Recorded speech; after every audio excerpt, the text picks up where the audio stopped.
at exactly 7:15 p.m., two women lay dead on a kitchen floor. And the man who loved them both was about to discover a nightmare beyond his darkest imagination. "Did you shoot these two women?" And I literally said, "They were shot." That was the moment at which it all just kind of caved in. My world was gone.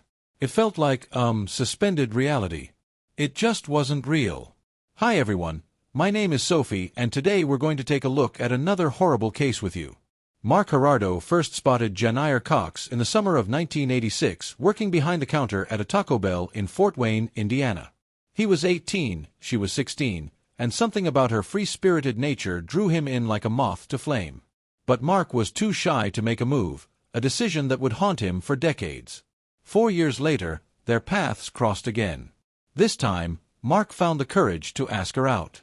Jennair was everything Mark wasn't. Wild, independent, a beautiful rebel who played by her own rules. Her childhood friend Melissa Murphy remembered how Jennair lit up when she talked about Mark. She told Murphy, "This is the one." She would do anything for Mark. On October 23, 1993, Mark and Jennair exchanged vows. He was 25. She was 23, and together they seemed destined for the American dream. Mark would later say, "We were happy. I couldn't imagine not being with her for the rest of my life."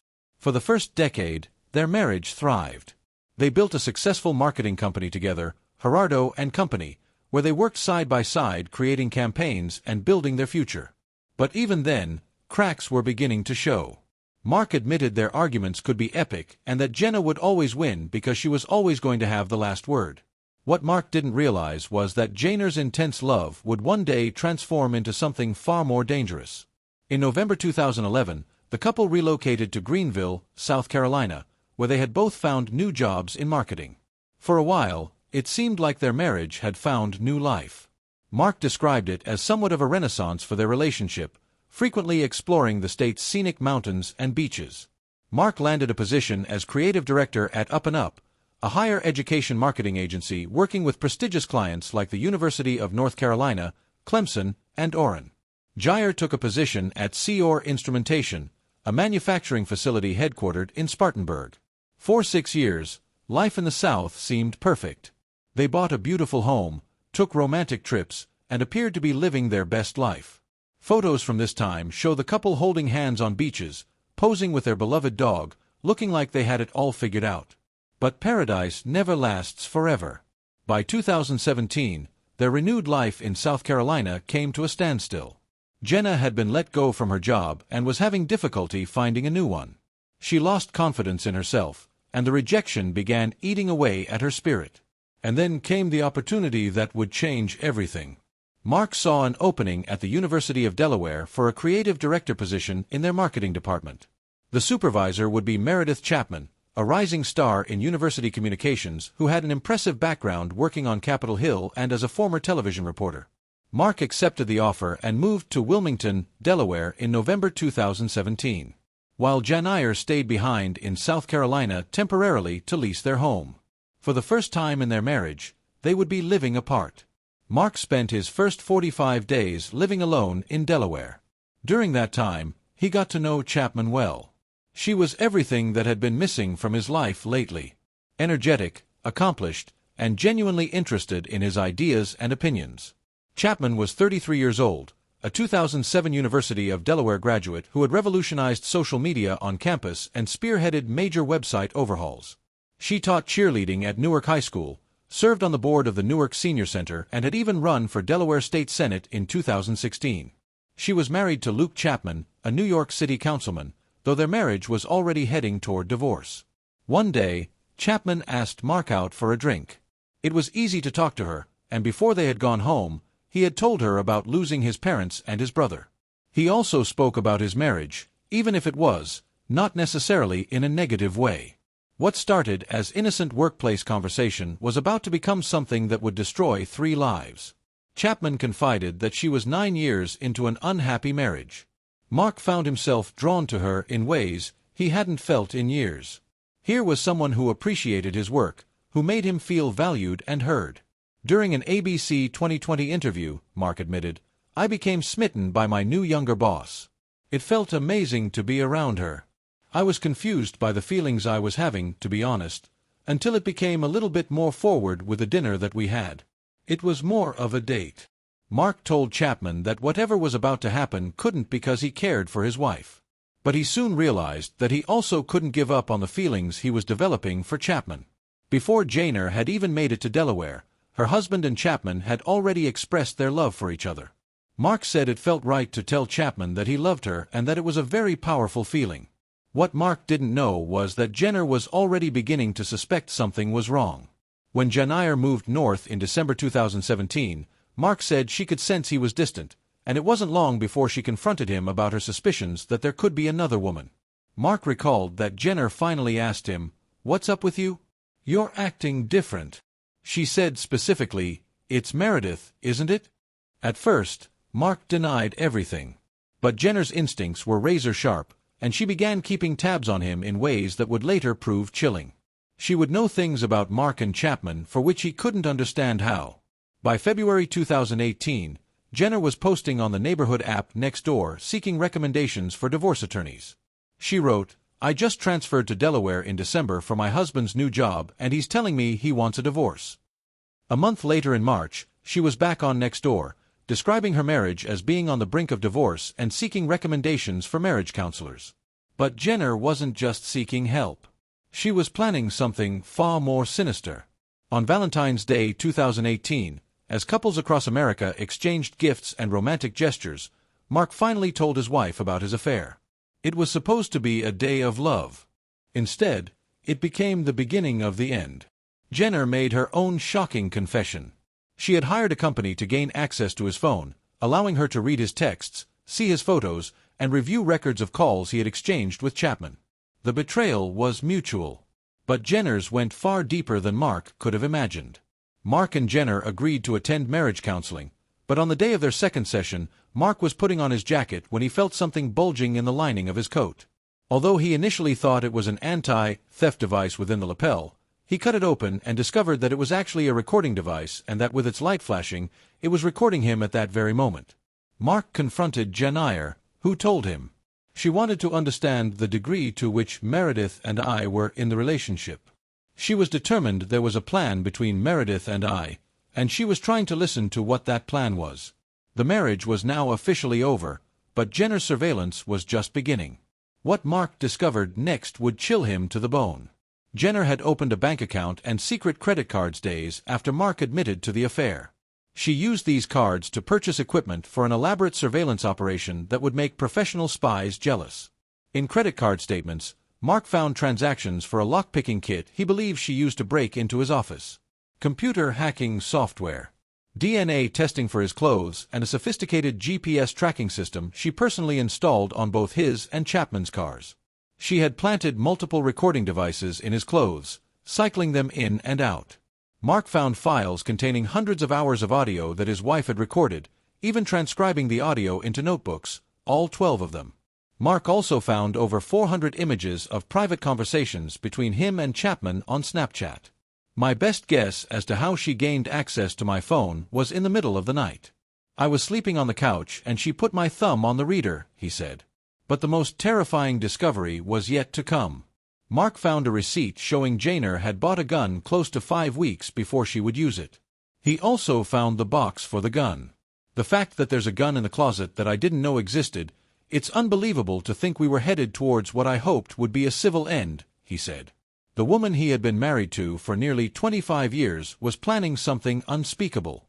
Receipts revealed Jennair went to a firing range 3 times before the murder. The last time she went was just hours before she took Meredith's life and then her own, Mark said. Cross-referencing records and calendars, Mark believes he spoke to Jennair while she was at the shooting range. On an audio recording from his car, his wife is heard claiming she was wrapping up and going home to do taxes on the day she first visited the firing range. Mark later said it's chilling to hear her act that normal and standing in a gun store. Meanwhile, Mark told his wife that he planned on filing for divorce in May after he had met Delaware's residency requirements. Chapman had just accepted a new position at Villanova University and moved into a new home in the wealthy mainline region of suburban Philadelphia. Jennair began to see a divorce coach while Mark agreed to his wife's requests, including going on hikes and having dinner together in the coming weeks until he officially moved out. Everything seemed to be proceeding toward a civilized divorce. But Jennair had other plans. She also left behind a revealing letter to her family she had begun writing weeks before the crime, laying out her private thoughts and plans.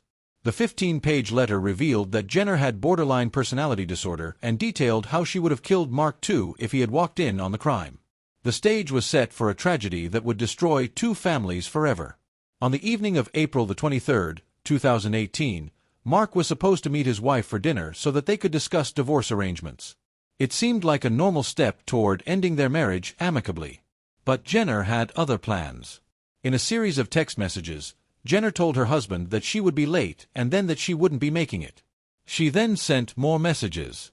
She sent him a picture of trash with a condom in the middle, which made him believe she was sifting through Chapman's trash can outside her home. Then came 3 final texts. "You ruined my life. I hope you never find happiness." And by Mark, meanwhile, miles away in Jennair Township, Pennsylvania, Jennair was putting her carefully crafted plan into motion. According to police, Jennair disguised herself by donning a wig and took a train from Delaware to Radnor.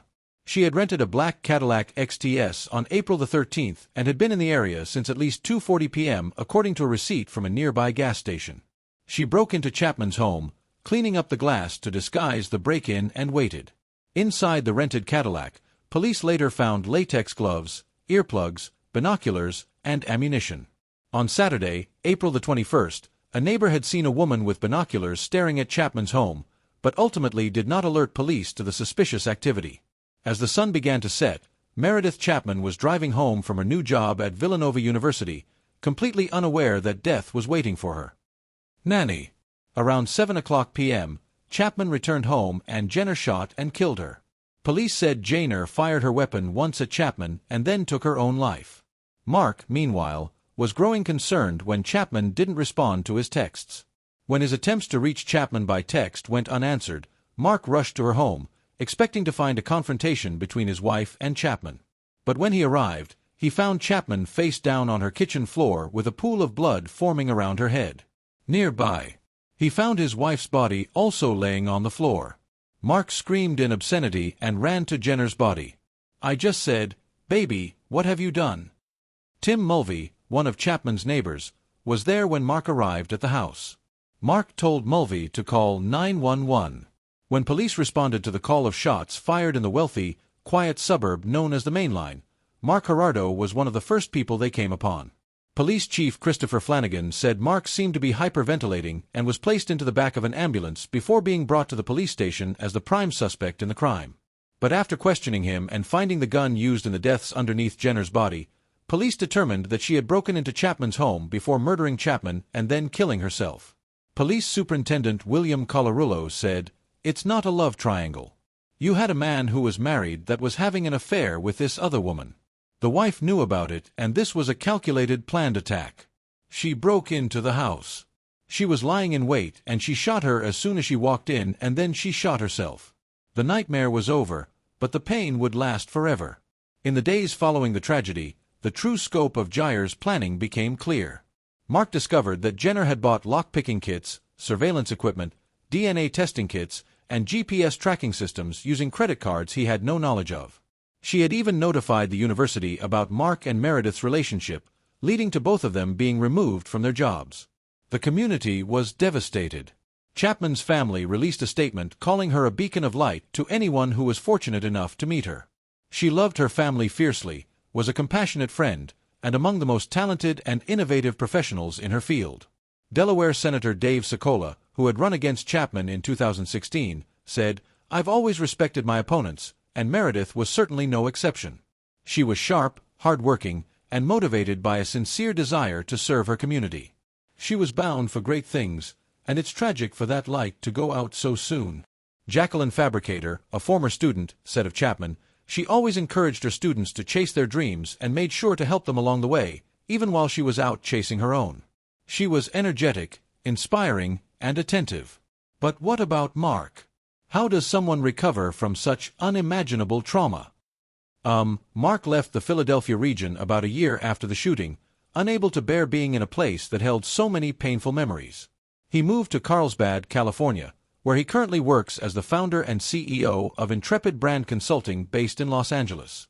In 2019, Mark spoke to ABC's 2020 saying, "I broke her heart.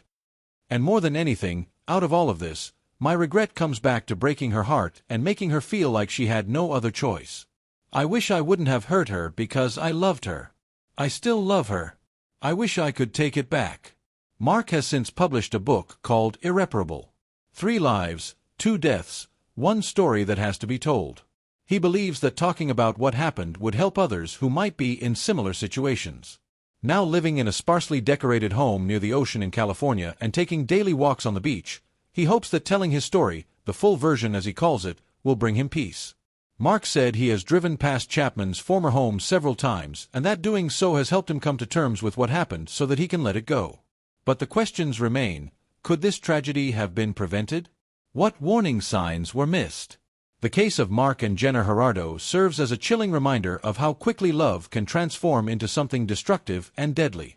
Dr. Judith Joseph, a psychiatrist who read Jennair's 15-page letter, revealed that it showed Jennair had borderline personality disorder, a mental health condition characterized by unstable moods, behavior, and relationships. Dr. Robbie Ludwig, a psychotherapist who studied the case, suggested that Jennair may have been pushed to kill Chapman and herself because losing the love of her life was something she could not tolerate. Ludwig explained, "In my opinion, there was something about listening in on the tapes that triggered rage and wound her up. It gave her the courage to know that she was right, that he was bad. I think at some point when she gave up on her life and became suicidal, that's when she became her most dangerous. I get the sense that all of this was done to make him suffer." She was interested in being the judge and jury in this scenario of her own life and her husband's life. The technological tools that Jenna used, GPS trackers, recording devices, phone hacking software, show how modern technology can enable obsessive behavior in ways previous generations could never imagine.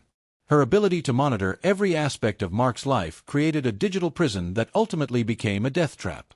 3 lives were forever changed that April evening in 2018.